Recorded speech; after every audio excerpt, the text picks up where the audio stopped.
এই যে ২৭ লক্ষ মানুষের ভোটার যারা ডিলিট লিস্টে আছে, তাদেরকে বাদ দিয়ে আমরা দেখলাম এবারে নির্বাচন হয়ে গেল। এই বিষয়টা কিভাবে দেখছেন? শহুরে পালিশ করা মানবাধিকার কর্মীরা শহুরে ড্রয়িং রুমে বসে আজকে এক্সিট পোল নিয়ে গলা হাঁকাচ্ছেন। আর ওদিকে ২৭ লক্ষ বৈধ নাগরিকের গণতান্ত্রিক মৃত্যু হলো, সে নিয়ে এখনো পর্যন্ত কোনো মিডিয়া বা কোনো মানবাধিকার কর্মী কিংবা আজ প্রথম সারির মূল সারির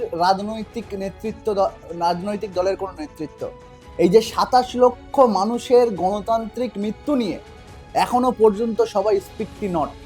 কেন? এর কারণটা কি?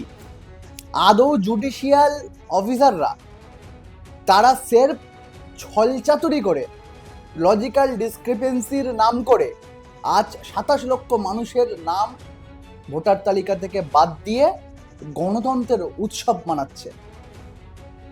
আজকে যদি এইটাই লজিক্যাল ডিসক্রিপেন্সির নামে আমাদের পার্শ্ববর্তী দেশ বাংলাদেশে যদি বলা হতো যে এই লজিক্যাল ডিসক্রিপেন্সির কারণে হিন্দু ভোটার বাদ দিয়ে যদি সেখানে নির্বাচন করা হতো, তাহলে এই ময়ূক রঞ্জন মার্কা সাংবাদিকেরা তাহলে কি আজকে চুপ করে বসে থাকতেন? তারাও তো কুসুম ফাটানোর গল্প নিয়ে আমাদের সামনে হাজির হতেন। কিন্তু আমার দেশের পশ্চিমবঙ্গের বাংলা ভাষার ২৭ লক্ষ বৈধ নাগরিকের নাম সেই ভোটার লিস্ট থেকে বাদ দেওয়া হয়েছে। অথচ না আছে ময়ূকরঞ্জের লাফালাফি, না আছে মেন স্ট্রিম মিডিয়ার কোনো লাফালাফি, না আছে ঘণ্টাখানেক সঙ্গে সুমন, না আছে মূল সারির কোনো রাজনৈতিক দলের কোনো নেতৃত্বের কোনো রকম বিবৃতি। এটা কেন?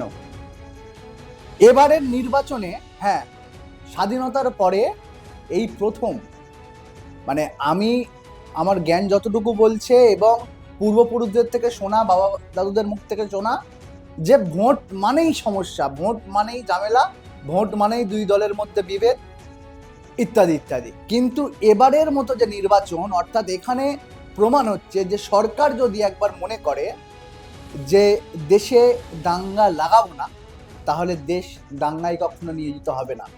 আর সরকার যদি মনে করে দাঙ্গা লাগাবো, তাহলে কিন্তু দাঙ্গা হবে। তাই মণিপুরে দাঙ্গা হচ্ছে। তাই মণিপুরে এখনো পর্যন্ত এই যে ফোর্স বাংলার নির্বাচন করার জন্য ভারত পাকিস্তানের মতো যেরকম যুদ্ধের বহর সাজালো কেন্দ্রীয় সরকার, এই বহর নিয়ে যদি মণিপুরে যায়, তাহলে মণিপুরে যে শান্ত হতে বাধ্য সেটা নির্বাচন কমিশন বাংলায় প্রমাণ করে দিল। কিন্তু তারপরেও এই যে ২৭ লক্ষ মানুষের নাম বাদ গেল, অর্থাৎ এখানে প্রমাণ হলো এবারের নির্বাচনে তৃণমূল বুথ দখল করেনি, বিজেপি বুথ দখল করেনি, আইএসএফ বুথ দখল করেনি বা সিপিএম বুথ দখল করেনি, বুথ দখল করেছে নির্বাচন কমিশন।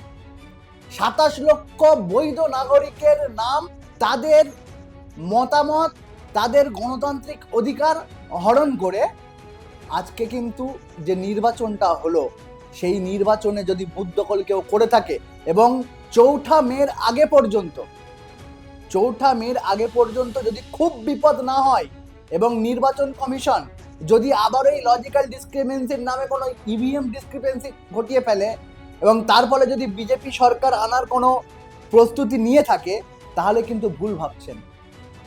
আর আমি বলছি যে এখনো পর্যন্ত যে সমস্ত ফ্র্যাটার্নিটি, যে সমস্ত ক্লাব বা যে সমস্ত মানবাধিকার সংগঠন যারা আছেন, এই ২৭ লক্ষ মানুষের নাম কেন বাদ গেল সে নিয়ে প্রশ্ন তুলুন। এবং এখনো পর্যন্ত কিন্তু আজকের নিয়ে ৫৯ দিন চলছে পার্ক সার্কাস ময়দানে ধর্না চলছে আলিয়া ইউনিভার্সিটির ছাত্রদের নেতৃত্বে।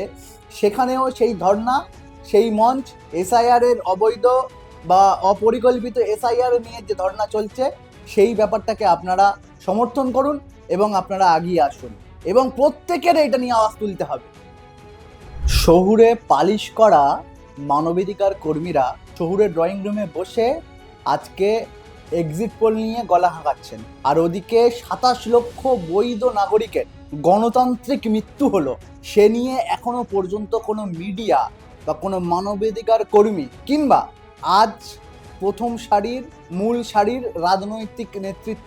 রাজনৈতিক দলের কোনো নেতৃত্ব এই যে ২৭ লক্ষ মানুষের গণতান্ত্রিক মৃত্যু নিয়ে এখনো পর্যন্ত সবাই স্পিকটি নট। কেন? এর কারণটা কি?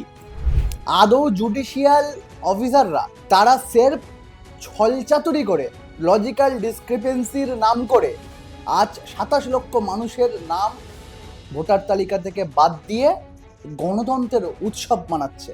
আজকে যদি এইটাই লজিক্যাল ডিসক্রিপেন্সির নামে আমাদের পার্শ্ববর্তী দেশ বাংলাদেশে যদি বলা হতো যে এই লজিক্যাল ডিসক্রিপেন্সির কারণে হিন্দু ভোটার বাদ দিয়ে যদি সেখানে নির্বাচন করা হতো, তাহলে এই ময়ূক রঞ্জন মার্কা সাংবাদিকেরা তাহলে কি আজকে চুপ করে বসে থাকতেন? তারাও তো কুসুম ফাটানোর গল্প নিয়ে আমাদের সামনে হাজির হতেন।